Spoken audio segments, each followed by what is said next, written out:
Alonso de Sotomayor était un combat d'honneur. Le bon chevalier tenait garnison à Minervino depuis un certain temps. Gagné par l'ennui, il dit un jour à ses camarades: « Mes seigneurs, il me semble que nous croupissons ici. Nous allons oublier le maniement des armes et donner trop de hardiesse à nos ennemis. J'ai envie de faire demain une course entre Andria et Barletta, et si nous rencontrons les Espagnols, nous verrons ce qu'il adviendra. » Le lendemain, Bayard et 30 de ses compagnons se mettent en route dans l'espoir de faire quelques bonnes rencontres. Dans le même temps, un noble espagnol, chevalier valeureux, nommé Alonso de Sotomayor, sortait d'Andria avec 40 ou 50 hommes d'armes. Les deux troupes se rencontrent. Les Français baissent leurs visières et chargent les Espagnols. Au bout d'une demi-heure de combat, ces derniers prennent la fuite, laissant 7 morts et autant de prisonniers. Le bon chevalier poursuit les fuyards et, voyant Don Alonso devant lui, il lui ordonne de s'arrêter, sinon il le frapperait dans le dos. À ces mots, le noble espagnol se retourne furieux et se lance sur Bayard. Après un lent échange de coups d'épée, le cheval de Don Alonso tombe harassé et refuse tout service. L'Espagnol décide de se rendre et remet son épée à son vainqueur dont il connaissait les prouesses. De retour à Minervino, le chevalier loge son prisonnier dans une des plus belles chambres du château, en raison de sa renommée et de son titre de noblesse. Il lui laisse toute liberté, en lui demandant toutefois de lui promettre de ne pas sortir du château. Don Alonso, lui dit le chevalier Bayard, « Promettez-moi de ne pas sortir du château avant d'avoir payé votre rançon, fixé à 1000 écus. » Et Don Alonso lui répond, « Je vous en donne ma parole, Seigneur Bayardo. » Le capitaine espagnol resta une vingtaine de jours au château, se promenant à sa guise. Mais la rançon tardait à venir et le brave homme commençait à s'ennuyer. Il se met de mèche avec un Albanais de la garnison qui réussit à lui procurer 2 chevaux et décide en même temps de l'accompagner contre une prime de 50 ducats. Le lendemain, il s'enfuit. Le bon chevalier ne tarde pas à découvrir la supercherie de son prisonnier et ordonne aussitôt à ses hommes de les poursuivre et de les ramener morts ou vifs. Le capitaine est pris, tandis que l'Albanais réussit à s'enfuir. Bayard est furieux contre son prisonnier, car doté d'un esprit chevaleresque, il ne comprend pas qu'un homme de bonne maison, un capitaine, un noble, un chevalier, un gentilhomme qu'il a traité d'égal à égal, puisse rompre la promesse qu'il a faite, au mépris d'une des règles fondamentales de la chevalerie, qui est la suivante. Ils observeront fidèlement leurs paroles et leur foi donnée à celui qui les aurait vaincus. S'ils sont faits prisonniers en bonne guerre, ils paieront exactement la rançon promise et se remettront en prison au jour et au temps convenu selon leur promesse, à peine d'être déclarés infâmes et parjure. Don Alonso, lui dit Bayard, je ne puis plus me fier à votre parole puisqu'après m'avoir promis de ne pas partir d'ici, vous avez cependant rempli votre foi et s'agir en gentilhomme. Je ne voulais vous faire aucun tort, Seigneur Bayardo, car dans 2 jours, je vous aurai envoyé ma rançon. Bayard n'accepte pas ce genre d'excuses. Il enferme Don Alonso dans une tour, mais il continue à bien le traiter. Au bout d'un certain temps, Bayard reçoit la rançon fixée à 1000 écus. Il libère son prisonnier le jour même. De retour chez lui, Don Alonso relate à ses compagnons les péripéties de sa captivité et évoque en même temps les qualités de son vainqueur. Il n'y a pas au monde de plus hardi gentilhomme que M. de Bayard et qui sache mieux employer son temps en nobles exercices. Il est gracieux, libéral et si Dieu lui prête vie, il ira loin. Puis, on ne sait pourquoi, il rajoute ces mots. Quant à la façon dont il m'a traité, je ne sais si ça a été par son commandement, mais ces gens n'ont point eu pour moi les égards dus à un gentilhomme, et je ne l'oublierai de ma vie. Ces propos malheureux furent rapportés à Bayard, qui s'en étonna et fut fort en colère. Comment peut-on l'accuser de tels actes insensés, lui qui est renommé pour sa courtoisie et sa générosité, lui qui a distribué à ses hommes la totalité de la rançon qui lui a été remise. Encore une fois, il ne comprend pas. Il prend ses compagnons à témoin et leur dit qu'il est prêt à s'excuser s'il a commis une erreur. Mais tous, sans exception, lui confirment le contraire. Don Alonso a tort de se plaindre, lui répondirent ses compagnons. Même s'il était le plus grand prince d'Espagne, vous n'auriez pu mieux le traiter. Puisque c'est ainsi, répond Bayard, je vais lui écrire pour qu'il se rétracte, ou alors il m'en rendra raison à pied ou à cheval.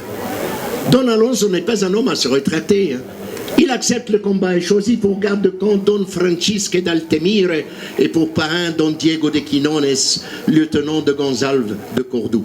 Pour sa part, Bayard choisit pour garde de camp le seigneur de la Palisse et pour parrain son ancien et fidèle compagnon Bélabre.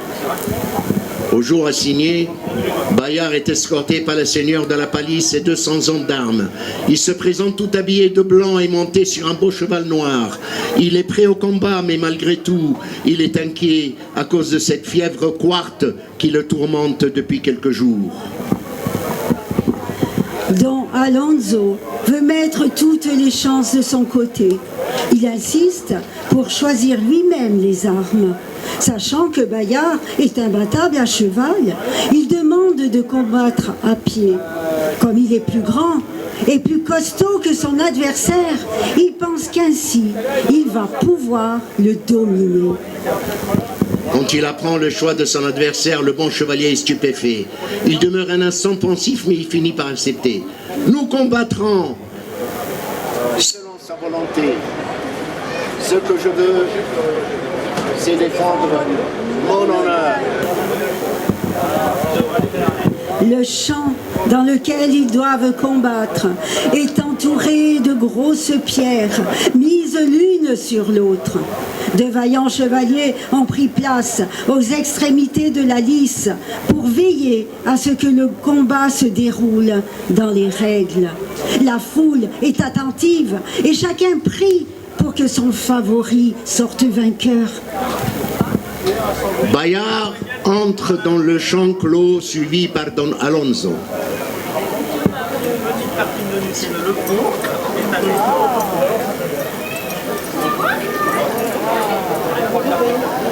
Chacun se met à genoux pour prier Dieu. Puis le chevalier se couche de sang lent pour baiser la terre et en se levant il fait le signe de croix. Après quoi, il prend une allure majestueuse et marche droit sur son adversaire. À son tour, l'Espagnol s'avance vers lui avec assurance et lui dit « Mais comment voulez-vous? Je veux regagner mon honneur. » Sans plus de paroles.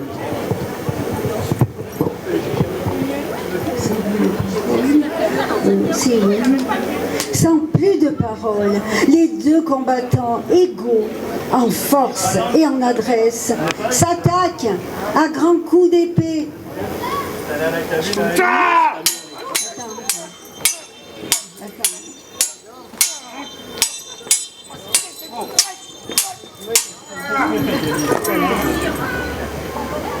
L'Espagnol l'Espagnol est plus habile et couvre si bien son visage et sa gorge que, malgré toutes ses tentatives, le chevalier ne peut l'atteindre.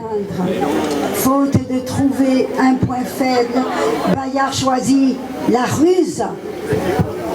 Au moment même où Don Alonso lève son épée pour porter un coup à son adversaire, Bayard, au lieu de parer le coup, profite du court instant où celui-ci a le visage découvert, fonce droit sur lui et lui plante son arme dans la gorge.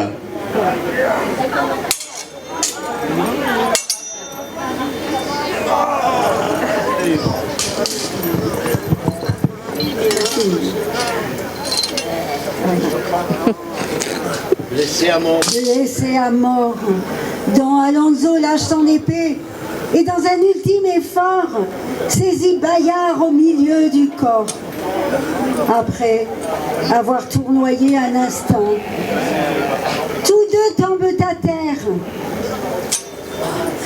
Leste, le chevalier se relève aussitôt, pointe son poignard sur le visage de son adversaire et le somme de se rendre. Sinon, il le tuait.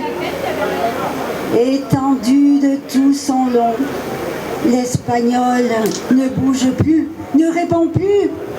Il est déjà mort. Constatant le décès de Don Alonso, son parrain, Don Diego de Quinones, se tourne tristement, mais avec dignité vers Bayard et lui dit: Señor Bayardo es muerto, vencido habéis. Seigneur de Bayard, il est mort, vous avez vaincu.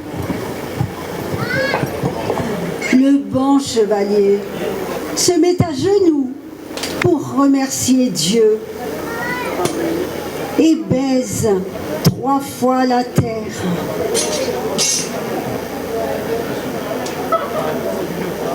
Puis, il tire son ennemi hors du camp et demande à Don Diego s'il a bien fait son devoir. Il est fort, Bayard. Il est trop fort, Bayard. Celui-ci répond: Harto et demasiado, Señor Bayardo, per la honor de España. Assez et trop, Señor Bayard, pour l'honneur de l'Espagne. Les lois du combat permettent au vainqueur de faire ce qu'il veut du corps de son ennemi. Certains le traînent attaché à leur cheval, d'autres lui font subir toutes sortes d'humiliations.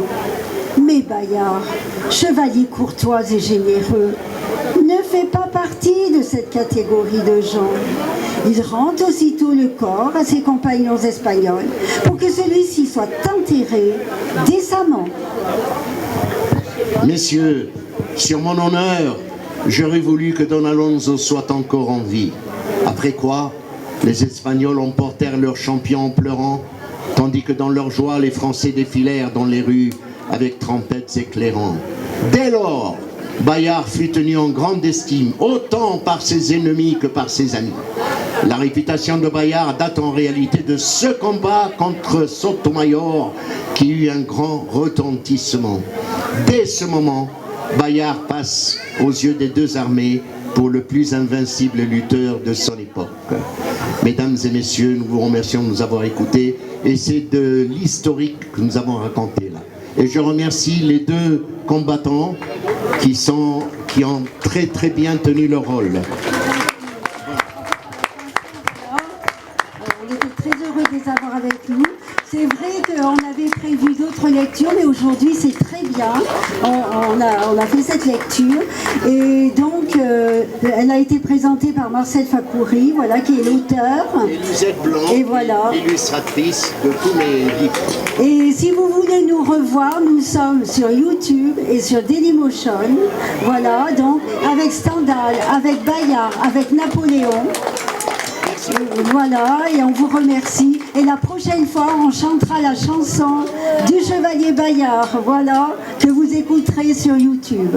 Merci à tous. Merci à tous. Merci. Bonne fin de journée. Merci de nous avoir invités. Merci.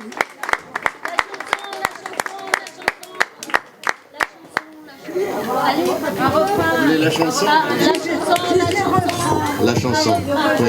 Juste la première, puis c'est tout. Voilà, c'est. Dans un château du Moyen-Âge, au sein d'un paisible bercail, est né le vaillant petit page qui s'appelait Pierre Terrail. Son nom est couronné de gloire pour son courage et son bon cœur.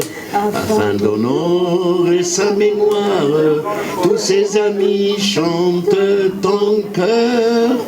Il est sans peur et sans reproche, Bayard l'enfant de Pontcharrat. Gare à l'ennemi qui l'approche, son épée le terrassera. Ce chevalier plein de courage luttait contre l'esprit malin, semant l'amour et le partage, et dans la veuve et l'orphelin. La suite sur YouTube. Merci encore, merci Ingrid, merci toute l'équipe de Fort Barreau.